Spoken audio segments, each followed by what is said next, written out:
Korean ভাষা শিক্ষার্থীবৃন্দ, skill টেস্টে পাশ করার পরে আপনার কি করণীয় সে বিষয়ে আজকে আলোচনা করব। আপনারা একটু মনোযোগ দিয়ে শুনবেন। স্কিল টেস্টে যারা পাশ করেছেন, আপনার পরবর্তী ধাপে আপনাদের করণীয় যে আপনারা জব অ্যাপ্লিকেশন পূরণ করবেন। কিন্তু কিভাবে আপনি জব অ্যাপ্লিকেশন পূরণ করবেন, কোথায় পাবেন?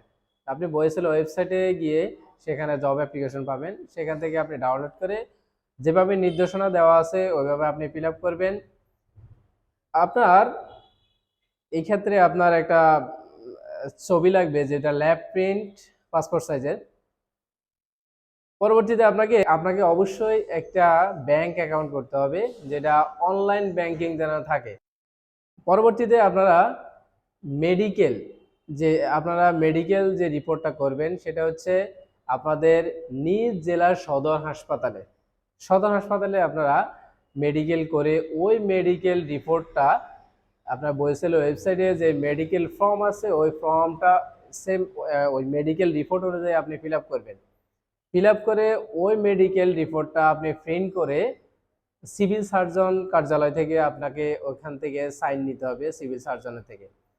এইভাবে আপনি জব অ্যাপ্লিকেশন ফিল আপ করে আপনি ওই জব অ্যাপ্লিকেশনগুলো ওগুলো প্রিন্ট করে আপনার কাছে রেখে দিবেন এবং পরবর্তীতে বইএসএল যখন নির্দেশনা দিবে তখন আপনি বইএসএলের সরাসরি গিয়ে এগুলো জমা দিবেন।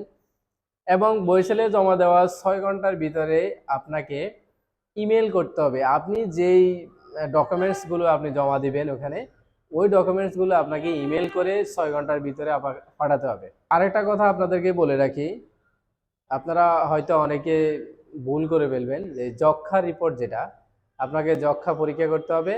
এটা ঢাকা বনানীতে একটি হাসপাতাল আছে, প্রভা মেডিকেল হেলথ কেয়ারে, ওইখানে আপনাকে যক্ষ্মা টেস্ট করতে হবে। তবে এই টেস্টটা এখনই না, আপনাকে যক্ষ্মা টেস্ট এবং পুলিশ ক্লিয়ারেন্স আপনার যখন ভিসা ইস্যু হবে ঠিক ওই সময়ে আপনার যক্ষ্মা টেস্ট এবং পুলিশ ক্লিয়ারেন্স লাগবে। শিক্ষার্থীবৃন্দ, আপনারা যদি আমাদের এই ভিডিওতে আমাদের কথাগুলো যদি স্পষ্টভাবে বুঝতে না পারেন বা আমাদের কথা অনুযায়ী আপনি যদি আপনার কাজটা সম্পূর্ণ করতে না পারেন, সেক্ষেত্রে আমাদের ভিডিওর নিচে আপনারা কমেন্ট বক্স থাকবে, সেখানে আপনারা কমেন্ট করবেন।